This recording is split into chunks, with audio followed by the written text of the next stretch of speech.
Gracias por estar aquí esta mañana y sí, estamos en contacto con Enrique Beas. Gracias, Enrique, director de la Octava Sport. ¿Cómo estás? Bienvenido. ¿Cómo estás, Enrique?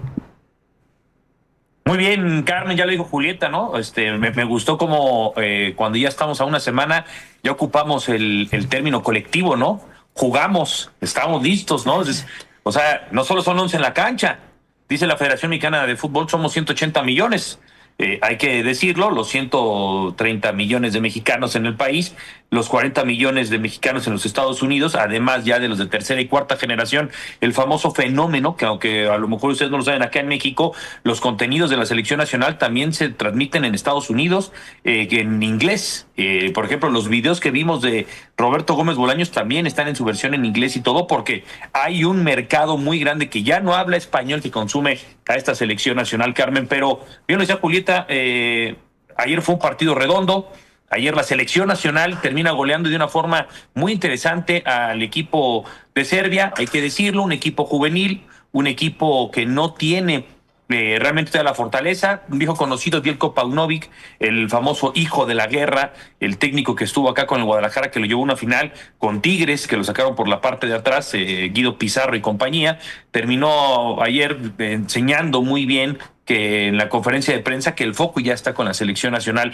El famoso ganar, golear y gustar. ¿Por qué? Porque eso es lo que le hacía falta al equipo de Javier Aguirre, que decían que no tenía gol, que había muchas dudas, que había muchas expectativas. Pues todo está listo, Carmen, para que dentro de una semana, menos ya de una semana, termine debutando el equipo mexicano. ¿Qué es lo más importante que tenemos que dejar en esto que bien decíamos de Javier Aguirre? Javier Aguirre, el vasco Javier Aguirre, y hay que entenderlo muy bien, tiene una tercera oportunidad para dirigir a la selección mexicana. Javier Aguirre estuvo, para gente que no lo recuerda, en Corea-Japón 2002, en uno de los momentos más trágicos de nuestra historia futbolística en Jeonju, en Corea, porque fue el famoso partido de la derrota contra Estados Unidos en los octavos de final. El famoso 2-0 que tanto nos duele y que tanto nos cala de nuestra principal rivalidad deportiva, que es contra los Estados Unidos. Nos eliminaron en Corea-Japón al mando de Javier Aguirre. Dice que después de ese partido no pudo dormir, que le costó mucho tiempo volver a encaminar su proyecto. Afortunadamente para él le llegó muy rápido la oportunidad con el Osasuna allá en Pamplona y empezó a cosechar una gran carrera, sobre todo en el fútbol español. Vino su revancha en Sudáfrica 2010. En las dos ocasiones en las que Javier Aguirre tomó a la selección nacional, Javier el Vasco Aguirre, Carmen, no tuvo más de año y medio para poderlos trabajar. Siempre llegaba de bombero, de rescatista, para tratar de solucionar la crisis en la que estábamos metidos. 2002, en el famoso proceso que tuvo a mal Ojitos Mesa, que era el técnico de moda. En el 2010, pues cuando de plano ya se le empieza a caer también la situación a Hugo Sánchez, etcétera, para Sven-Goran Eriksson, y poder encaminar a un equipo que de nueva cuenta se quede en la orilla, y que recordamos a Javier Aguirre con una famosa conferencia de prensa allá en Johannesburgo, en Sudáfrica, antes de enfrentar a la selección de Argentina en el Estadio Soccer City. Me acuerdo que tuve ya mi segunda experiencia mundialista en aquel entonces, que llegó Javier Aguirre con la famosa gorra agachada, que no quería hablar con la prensa, porque se había enterado que los colegas y compañeros habían dicho, bueno, pues ¿en dónde hacemos el asado? Porque ya nos vamos a regresar a México.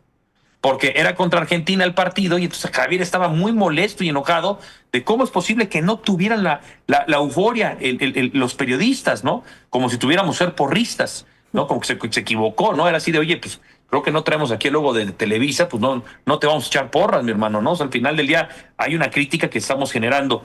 Y después de eso, Javier Aguirre se purgó del fútbol mexicano. Tuvo oportunidades para trabajar con la selección de Japón, con la selección de Egipto, que incluso enfrenta a Egipto contra Sudáfrica, eliminan a la selección de Egipto, los sudafricanos, en una Copa Africana de Naciones, porque Javier tuvo esta gran oportunidad en su vida de ir a otro fútbol, a otra ideología.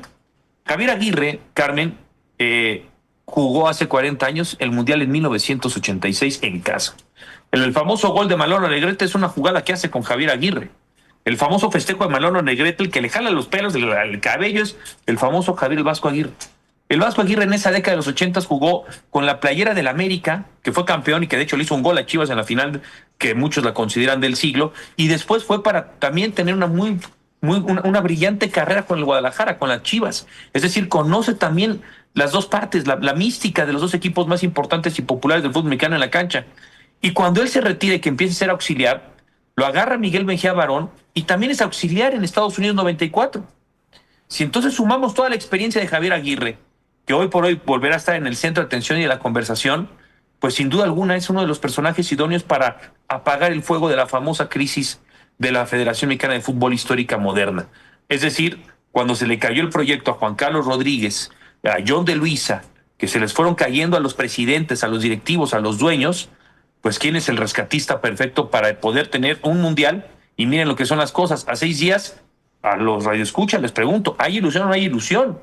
Más allá de que la goleada al final del día es contra un equipo juvenil de Serbia, ¿hay ilusión o no hay ilusión? ¿Volvió a conectar o no el discurso de Javier Aguirre?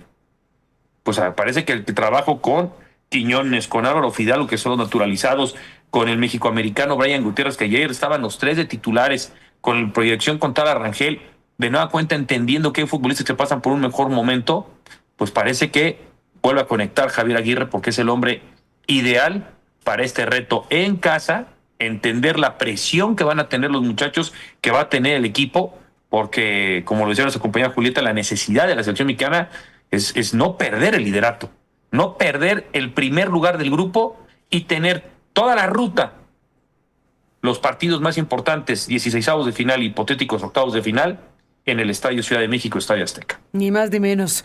Pues sí, ahí está.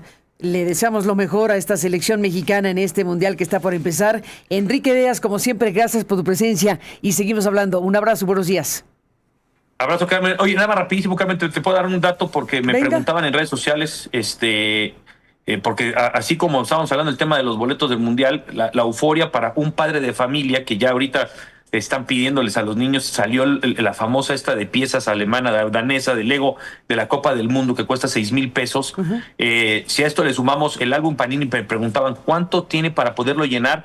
El costo promedio es de 6,500 pesos, con esta euforia de cambiar las estampitas, etcétera. El uniforme oficial original de la selección mexicana para los niños o jóvenes cuesta 1,800 pesos, de aficionado, de jugador te cuesta 1,000 pesos más.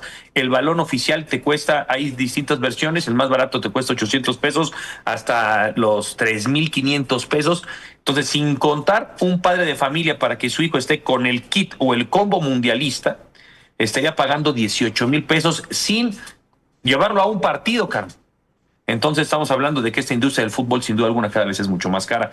Quería darle este detalle, porque me lo preguntaron ayer varios en las redes sociales que nos escucharon, pues justamente les compartimos la información con mucho gusto. 18,000 pesos como padre de familia, y si tienes dos hijos, pues que Dios te bendiga. Multiplícale. Enrique Veas, un abrazo y gracias por estar aquí. Gracias por tu presencia. Abrazo, Carmen. Aquí estamos siguiendo este Mundial de Fútbol.